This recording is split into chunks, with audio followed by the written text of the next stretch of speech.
Longbox. He's a Longbox. He's your Longbox. You know what you are? Having sex with him. It doesn't make any sense. All right, I'm sorry. I'm sorry.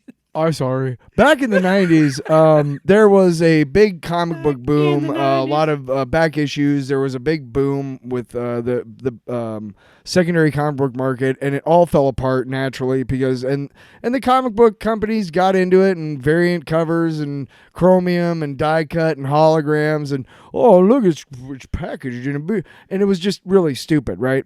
But we all bought into it too, and what we failed to recognize is that forever, as long as comic books secondary market has been out there, it is about one thing: rarity and what happens in it. Okay?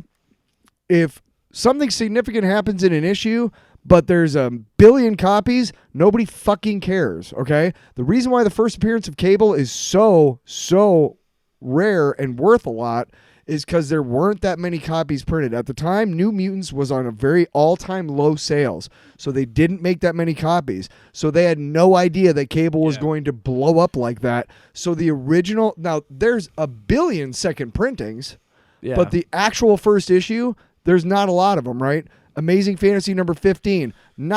Yes, definitely. First appearance of Spider-Man. But more than anything... rare. There's like 10 in existence. Same thing with Action Comics number 1. Yes, first appearance of Superman, but there's like 5, okay?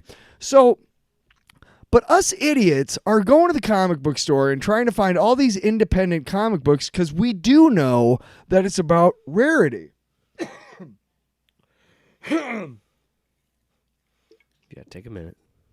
And so we would buy, like, I remember I bought this like Fly number 1 from this really crappy comic book company, and then this other number 1. And basically what we're trying to do is we're trying to find the next, comic book that you bought for $1.50 and 6 months later is worth $6,000, right? Which is not happening to us. But it allowed us to check out a lot of independent comic books like Flaming Carrot and The Tick. Now, if you like Mystery Men, that's where it comes from, is the Flaming Carrot comic books. I urge you to read Flaming Carrot. It's so fucking good. But The Tick was another one. And they, pretty soon after, has had a really good run with secondary media. They've had a cartoon and 2 live-action shows. Mm-hmm. Now, I love the live-action. Only 9 episodes. Right, it's only 1 season, but I love that show. I love it, because Patrick Warburton is awesome. Mm-hmm. He's so good at it, right? Yeah. I love the costume. It's very much a product of its time. Well. Batman Well is fucking great. Who's the Liberty one? Miss Liberty or something? I think it's just Miss Liberty. Yeah. But what was Ron Perlman? Because that was the episode when Ron Perlman shows up as a sidekick. Yeah. The Flamer.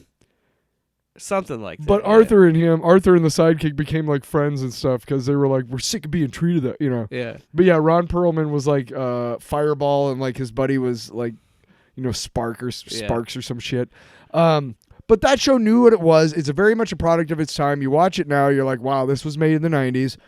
And then the cartoon I didn't watch too much, but I enjoyed it. I think the live action show was... Bipolar Bear joke was in one of the episodes that I watched. And it was the fucking villain gets out of bed and goes, actually, on second thought, I'm just going to lay down. And he goes back to it. Like, just like little gags like that. Right. Or the fucking chair face man or whatever his name was. Yes. Just so much. And obviously they could do a lot more with the cartoon than they could with live action and whatnot. But just really great. And in 2016, Amazon decided to make a show, The Tick. Mm-hmm. And I was like, why are they doing this? The Tick. But it's the same writer each time, too. Same That's creator. the thing. What I'm getting at, Ben Edlund was the executive producer on the Patrick Warburton show, on the cartoon, and on this. And that's why... I'm pretty sure he was a showrunner on all 3. Yes. And so I accept whatever he's going to do with his character because he made the fucking character up. Yeah. So I don't care what he does. And even though this show is vastly different from the first live action show, much different. It's more adult. It's more centered around... Because the last one was on Fox. This is on Amazon Prime. It's a little bit different. There's a lot more swearing, a lot more violence to kind of go with the times that we're in right now. And a lot of the shows that are being made right now kind of have that going with it. But it makes the shows better. I'm sorry. It does. Fuck off. No, but it's a really good show, and some people could say that Peter I Serafinowicz. only watched the first season. Peter Serafinowicz is projecting, Patrick Warburton. Not so much. You watch the cartoon, and that's the It's Tick's. consistent with the Tick. That's the Tick's voice is heroic and boisterous and loud. kind of an idiot. It's not his fault that Patrick Warburton's natural voice is boisterous and loud and heroic. Okay, he's a beautiful man. Sorry, He's got a great voice. I'm a big Patrick Warburton fan. Who isn't? Assholes. We're a pro Patrick Warburton pod. Fuck yeah, dude. I want to hang out and have a beer. If I'm not mistaken, this Peter Serafinowicz guy, he was in Spy with Melissa McCarthy. He was the European dude who kept trying to get on her. He was in Parks and Rec. He's also on Shaun of the Dead. Yes. He's Pete in Shaun of the Dead. Yes. So he's been in a lot of That's stuff, what I and he's remember funny most as of. shit. He had his own sketch show in England. But the show is really, really funny. The different types of gags. It's still the same writers, still the same, and it's a little more obviously a also little more Guardians of the violent. Will Galaxy. you stop? I didn't. I'm sorry. Yes, he's great in that show. No, but the point is that I really liked it. I'm about halfway through season 1, and I think it's only 2 seasons so far. I think it might have been 3. 2 or It's 3. 2 that's on Amazon. Okay, then it's only 2. 1 was in 2016, and 2 came out in 2019. Yeah. So, there's a little bit of time lapse between the 2.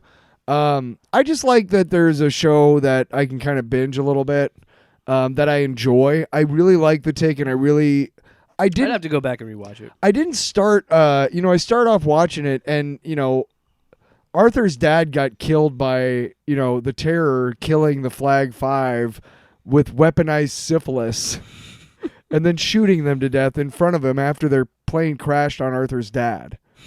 That's how, you know what I mean? Yeah. That's not in the original, I don't know if it's in the comics, I don't know, but I think my favorite thing is that it's not a continuation, but it's the same type of gags and everything. It's the same writer, and no matter what they want to do with the story, it's their story. So if they want to change it drastically, changes these things, but Arthur and the Tick are the same each time. Whether pretty much it was a cartoon or same the live action characters. show or the Amazon live action show. Like Arthur is always like nervous and a little sheepish a little bit. Yep. And the Tick Tick is doesn't know who boisterous and an idiot and but he trusts doesn't know everybody. who he is. and- Yeah, he doesn't know where he's from. Yeah. He's just Don't he is fucking just spoil a everything. fucking force of nature, I really. fucking love The Tick, dude. I've only seen the first season. I should go back and rewatch it. Yeah. And watch the second season. Well, no. One last thing. Son of a bitch. Do you remember how I was talking about the cutting and everything? Yeah, and Gen the V. hand, right? And Last of Us and all these fucking really good shows that make that stupid mistake. There's a part where Dot, Arthur's sister, one of her things is that she does like surgery for extra money for the mob. Do you remember Yeah. that?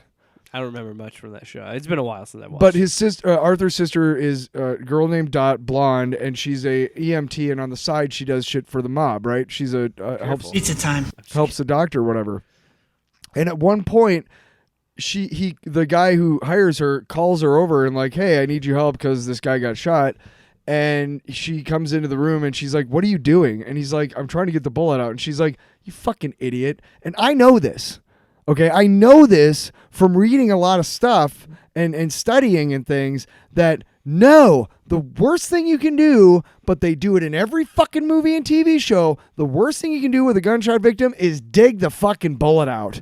You know how much extra damage you're doing? Extra damage. You don't know where that bullet is. What are you doing? Stop it. Yeah. And she literally says, why the fuck would you do that? You watch too much TV. And the guy's like, you really going to leave the bullet in me? And she's like, afraid so. And it's the truth. It's medically truth. You do not dig bullets out of people. What do you do? You just leave them in there. You stitch them up. They'll just disintegrate? I don't know. I've never been shot. Knock on wood. Well, guess what we're doing later. We're going to test this theory. Yeah. Hopefully you don't get any through and throughs. We want that bullet to lodge right near your spine. Speaking of holes through you when you get shot. But that's From my Dusk Till tick. Dawn is my movie. 'Cause Quentin Tarantino gets shot. I'm going to dude. step on you real quick. Not right now. Wait, you gonna name all the George Clooney movies you've seen? Go ahead. Off panel, off topic with Jake and Tyler.